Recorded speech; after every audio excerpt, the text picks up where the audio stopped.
Exercise 7.3 start करने से पहले मोस्ट इंपॉर्टेंट आइडेंटिटीज आपकी जो इवन 11th में आपने पढ़ी थी, cos 2x है तो उसको हम क्या लिख सकते हैं, 1 माइनस 2 साइन स्क्वायर एक्स, एक ये आइडेंटिटी थी इसकी आपकी, और एक आइडेंटिटी थी 2 cos square x minus 1।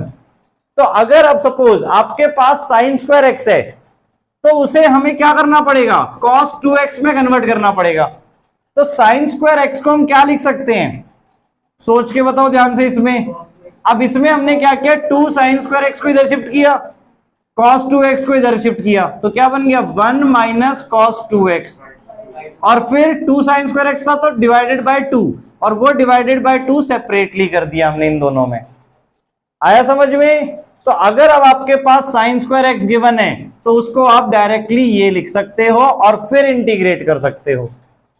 Clear, क्योंकि यहां पर हमारे पास कोई भी प्रोडक्ट या क्वेश्चन टूल नहीं है, तो पहले हमें आइडेंटिटी से उसे सिंप्लीफाइड फॉर्म में लाना है और फिर इंटीग्रेट करना है। इसी तरह अगर cos स्क्वायर एक्स हो तो उसे हम क्या लिख सकते हैं, बनाओ इसी से। अब इसमें -1 को हमने इधर शिफ्ट कर दिया, सो क्या बन जाएगा cos 2x प्लस 1, ठीक है, और डिवाइड बाय 2।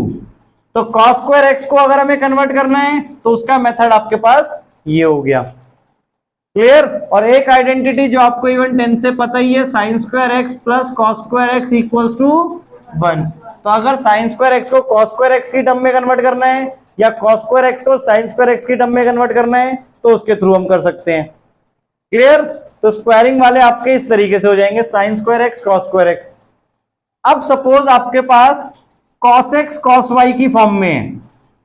अब देखो ये 4 फॉर्म हो सकती हैं, या बेसिकली 3 फॉर्म ही देखो, cos x cos y, sin x sin y, या क्या हो सकता है cos x sin y या sin x cos y। एक ही बात है, x और y आपके जनरली एंगल्स हैं तो वो कुछ भी हो सकते हैं, ठीक है। तो किसी को भी पहले लिख के उससे कोई फर्क नहीं है हमारा। इसी को हम sin x cos y भी बोल सकते हैं। क्लियर। तो इसके लिए 2 अलग आइडेंटिटी है वैसे, बट आपको एक ही बताऊंगा मैं इन दोनों के लिए। क्लियर, क्योंकि आपको याद है साइन माइनस थीटा अगर हो जाए तो क्या लिखेंगे उसे, माइनस साइन थीटा, और कॉस माइनस थीटा हो तो उसे हम कॉस थीटा प्लस का लिखेंगे। तो इन दोनों आइडेंटिटी में फर्क बस यही है कि जब साइन माइनस थीटा बन जाएगा तो उसे हम माइनस साइन थीटा लिख देते हैं। क्लियर। तो इसलिए 2 अलग अलग आइडेंटिटी दी हुई हैं, बट आप एक ही करके रखो तो आपकी 3 ही आपको ये करनी पड़ेंगी। अब cos x cos y क्या है आपका, हाँ किसको याद है बताओ, cos x cos y आपका हाफ। देखो आपकी आइडेंटिटी थी वहां पे 2 cos x cos y। Clear. तो उसको मैं सीधा हाफ इधर शिफ्ट कर रहा हूं, half cos x plus y minus cos x minus y. Clear. Sorry plus है बीच में आपका, अगर दोनों cos है तो बीच में प्लस आएगा, cos x plus y plus cos x minus y. अब अगर दोनों साइन है, दोनों साइन है तो आपका यहां पर क्या होगा, देखो एक तो माइनस हाफ, ठीक है, दोनों साइन है तो माइनस हाफ, और इसके बीच में भी माइनस हो जाएगा, यानी cos x plus y minus cos x minus y. ध्यान से समझ के अंडरस्टैंड करो बेटा ये, ठीक है। क्या किया हमने, देखो हाफ हाफ सब में आ रहा है।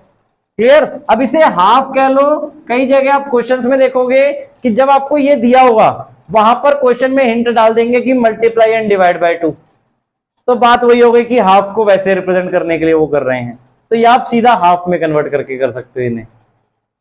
क्लियर। तो multiply by 2 and divide by 2 कराना भी बात वही है कि 2 cos x cos y वाली आइडेंटिटी हम डाल रहे हैं या सीधे हम हाफ कर रहे हैं। और क्या कर दिया, अब देखो अब cos x plus y plus cos x minus y, तो जो भी यहां पे बन रहा होगा उनको आप इजीली इंटीग्रेट कर सकते हो क्योंकि वो सिंपल cos में है, ठीक है। अब सपोज cos 3x बन गया यहां पे, तो cos 3x का इंटीग्रेशन आपको पता है, नहीं अगर दोनों साइन है तो भी cos आएगा, दोनों cos है तो भी cos आएगा, ठीक है। दोनों cos है तो प्लस आया, दोनों साइन थे तो यहां पे भी माइनस आ गया, यहां पे भी माइनस आ गया आपका। क्लियर। अब एक साइन और एक cos है तो उसमें दोनों साइन आएंगे, उसमें दोनों साइन आएंगे और दोनों प्लस में आएंगे, sine x plus y plus sine x minus y. अब इन केस अगर y आपका x से बड़ा हो जाता है, अगर y आपका x से बड़ा हो जाता है तो ये नेगेटिव आएगा, ये नेगेटिव आएगा तो साइन माइनस थीटा क्या हो जाएगा, माइनस साइन थीटा। तो जो आपकी फोर्थ आइडेंटिटी बनी है साइन एक्स कॉस वाई वाली, वो इसी बेसिस पे बनी है कि यहां पे माइनस कर देंगे वो बाद में, ठीक है। तो उसको अलग से याद रखने की जरूरत नहीं है, आप यही 3 याद करके अपने सारे क्वेश्चंस ऑलमोस्ट कंप्लीट कर सकते हो। क्लियर?